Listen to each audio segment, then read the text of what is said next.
Hello বন্ধুরা, আজ একটা গুরুত্বপূর্ণ অঙ্ক নিয়ে তোমাদের সামনে হাজির হয়েছি। অঙ্কটি সলভটা একটু দেখে নাও, অঙ্কটা খুবই ইম্পর্ট্যান্ট। তো দেখো, আমাদের এখানে x plus one by x equal to -2 আছে। তাহলে আমি এখানে এক্সটাকে লসাগু করতে পারি। তাহলে এক্সটাকে লসাগু করলাম, করার পরে কী হলো যে এক্স আর এক্স গুণ করে এক্স স্কোয়ার হয়ে যাবে, প্লাস হলো এক্স ভাগ এক্স করলে হয় ওয়ান, ওয়ানের সাথে ওয়ান গুণ করলে হয় ওয়ান, তাহলে সমান সমান ওয়ান হলো। আর এখানে তাহলে কী হলো দেখো, এটা -2 যা ছিল সেটা বসে গেল।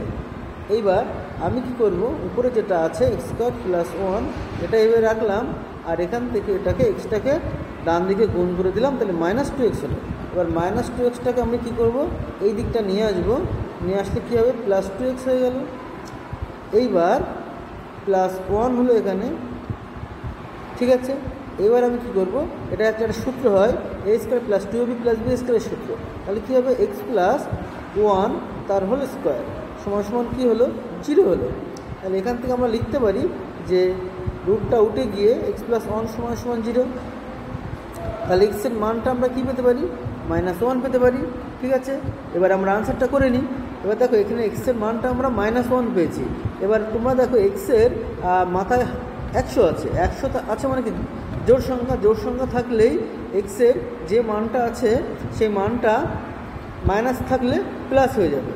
কেন প্লাস হয়ে যাবে, দেখো -1 গুণ -1, তাহলে কি হয়, +1 হয়, তাই তো। তাহলে এখানে তোমাদের কত আছে দেখো, x টু দি পাওয়ার 100 আছে। তাহলে 100 সমান সমান আমরা লিখতে পারি 2 গুণ 50, তাই তো। তাহলে দুটো মাইনাস হলে একটা প্লাস হয়ে যায়, তাহলে আমরা লিখতে পারি যে ওখানে এই মানটা হবে কত, যে এটার মানটা হচ্ছে +1 হবে। পরেরটা দেখো, তোমাদের দেওয়া আছে এখানে কি দেওয়া আছে দেখো, 101 দেওয়া আছে, তাহলে বিজোড় সংখ্যা আছে, তাহলে 100-র জন্য +1, আর আরেকটা -1 আছে, +1 আর -1 মিলে কত হলো, -1 হলো। তাহলে এটা হয়ে গেল। এবার এখানে 1 প্লাসে মাইনাসে মাইনাস, 1/1 মানে 1, তাহলে 1 বিয়োগ 1 সমান সমান কত হলো, 0 হলো। তাহলে এই হচ্ছে আমাদের আনসার।